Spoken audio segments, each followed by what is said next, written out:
Hey, this Tony Gaskins here. You know, I wanted to tell you something. Because a lot of times, we get this twisted. And what women have to do is women have to choose. This is my right hand, for those of y'all don't know. This is my left hand. My ring on it sometimes when the phone be flipped. What women have to do is you got to choose. You got to choose your heart.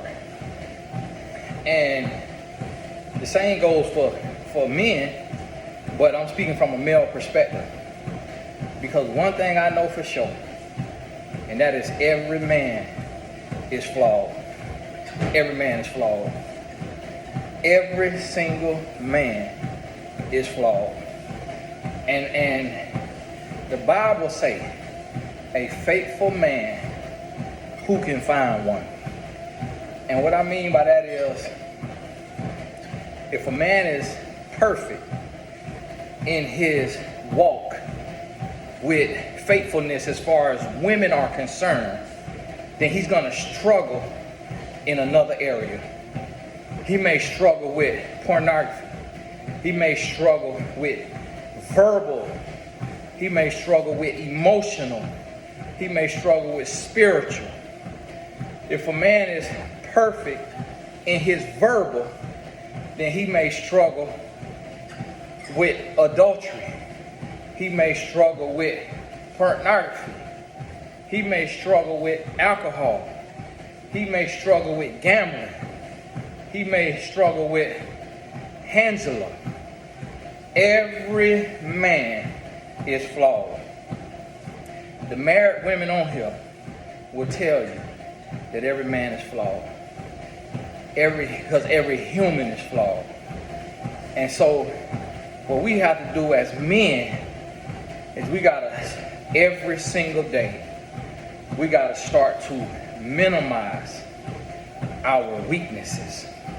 And we gotta turn weaknesses into strengths. Because the Bible say, be perfect as your Father in heaven is perfect. And a lot of people fear perfection, and a lot of people talk bad about perfection. And I'm gonna tell you, it's hard, and we all know that, to be perfect. And we will never be perfect, because the same Bible that say be perfect as your Father in heaven is perfect also says every man will fall short of the glory of God. It also says a faithful man, who can find one? Now don't get me wrong here now. This ain't doom and gloom.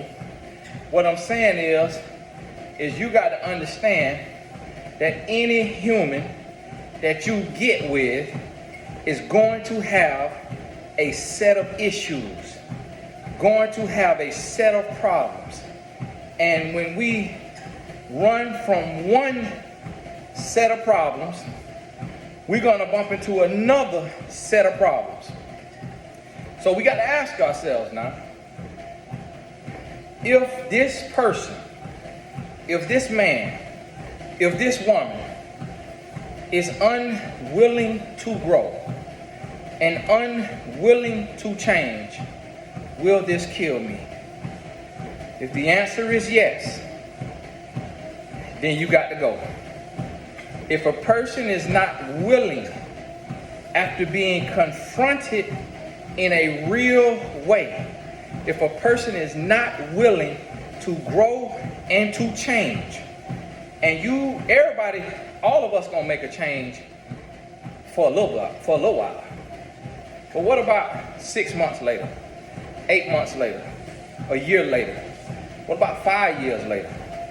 Because somebody could take and do something to you that almost take you out, and then you forgive them, and they do a 180, and they're a whole new person, and they don't do what they did again until 5 years later, 10 years later. But that time, because you suffered it last time, that next time push you over the edge. So you got to take that into consideration. You got to ask yourself, if this happened again, where would this push me? And you got to make a decision on if it's worth the gamble. But one thing I'm gonna tell you, every man is flawed. And y'all gotta understand, I'm using he and him and man in my titles because I'm speaking from a male perspective. But a lot of this go both ways. So you gotta listen to it intuitively and use inference. Read between the lines and flip it if you need to. Invert it if you need to. Because I just need to speak like this for a singular mindset so I can focus. And this is the thing. We all flawed. Some flaws could take us out though. And that's where I'm sitting and I'm working with the Lord on my flaws. Lord, help me grow. Help me change. And as I grow, as I change, help me to bring somebody with me. Help me to strengthen and encourage somebody as I'm growing, as I'm changing, as I'm learning. Because, Lord, I want growth. Lord, I want change. Lord, I want to be better. But see, sometimes people don't want to grow. And then sometimes people don't want you to grow. Because if they keep you where you at, then they can control you. And that's dangerous too.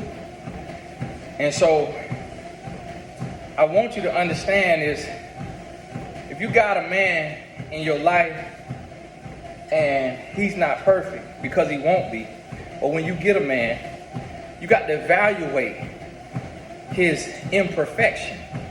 And you got to ask yourself, okay, what will this do to me? So let's say he curses. Let's say he gambles. Let's say he smoked weed. How does what he does affect you? And if it's affecting you negatively, can he change? Is he willing to change? And if he's not, you got to go. Remember, this could be she too. And one thing I know, because I have dedicated my life to God, I've dedicated my life to purpose, and I do everything in my power to try to live right and to try to be a good person, and I'm still flawed. I'm still flawed. So what that lets me know is that I am a human. And by being human, it helps me to understand if I'm giving everything of myself to be better, and yet I'm still flawed, yet I still make mistakes, I make bad choices, yet I still don't know how to talk to people all the time, don't know how to treat people all the time, and I'm giving everything, then what other human is not struggling? Because we both human. So if you struggling, I'm struggling. If I'm struggling, you struggling. But see, we as humans like to portray that we have it all together.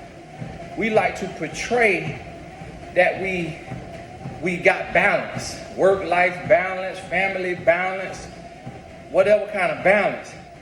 We like to portray that we are 100% happy in single life or in married life, divorce life.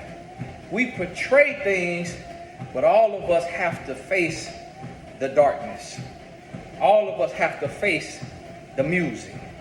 All of us have to lay our head on our pillow and deal with ourselves.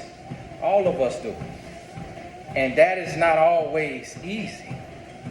That's not always easy. So I say, as I'm going through life, I got to share real life messages. Because sometimes it'll be something relationship based that come across the table. It's on the news, come across my desk, and I got to address that. But We live in real life. And everything is not about love. Everything is not about a relationship. It's about your personal victory first. Can you win as a person? Can we grow as people? Can we be the best that we can be? Can we be who God called us to be? Then we could be somebody to somebody else. And that right there is not easy. And that's the work that got to be done. So listen, I'm challenging myself. This is my second workout today. I turned the camera on this time. The one I did earlier, I was listening to the Bible on the Bible app. I was just watching a YouTube video. I cut it off and to shoot this video, I said, let me do something productive. Now, I ain't perfect, I ain't bragging. But what I'm saying is, I'm going through. I'm in a season. Hey, buddy, you come and say good night? Come here. Love you. I'm sweating.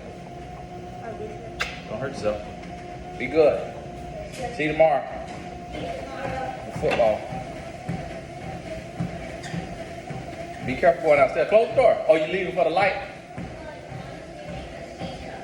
Oh, okay.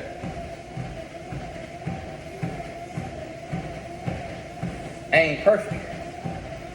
I'm growing. I'm flawed. I'm flawed just like everybody else. Love you. Love you too, buddy. I'll see you. You gonna shower or you showered already? I'm ready to shower. Okay. I'll see you tomorrow. Alright, love you. Love you too. I got to grow. I got to change. I got to be better. And it's certain areas to where we could look at somebody and say, man, they got it all together. Man, they got this, man, they got that. Man, but that darkness will kill you. That darkness will kill you. And so I'm seeing this shift with people in the spiritual realm, including myself, to where it's this moment to where you decide to live or die. But in order to live, you got to shed. In order to live, you got to shed. In order to live, you got to break. In order to live, you might have to be broken. In order to live, you got to go to new heights. But in order to go to new heights, you got to be willing to let some stuff go. You got to be willing to break free. You got to be willing to change your mindset. You got to be willing to be pruned. You got to be willing to be just changed. You got to be willing to be prodded and tested and tried. You got to be willing in order to realize that next level. And that's what a lot of us don't want. It's painful for people to look at you and it look like you losing. It's embarrassing. It's hurtful. It's painful. Shameful. It's everything. To look like you losing. To look like you taking steps backwards. But see, the slingshot got to be pulled back in order to go forward. You're going to have to go through to get to it. And I'm living it. I'm seeing it. I'm feeling it all around me. And the Lord's showing me, Lord, whoo, be with me. Hey, this Tony, guys, as I'm talking to you, I'm talking to me. Because as I'm talking to you, I'm giving you one word, but the Lord give me another word that hit me. Hey, this Tony, guys, God bless you. We'll talk soon.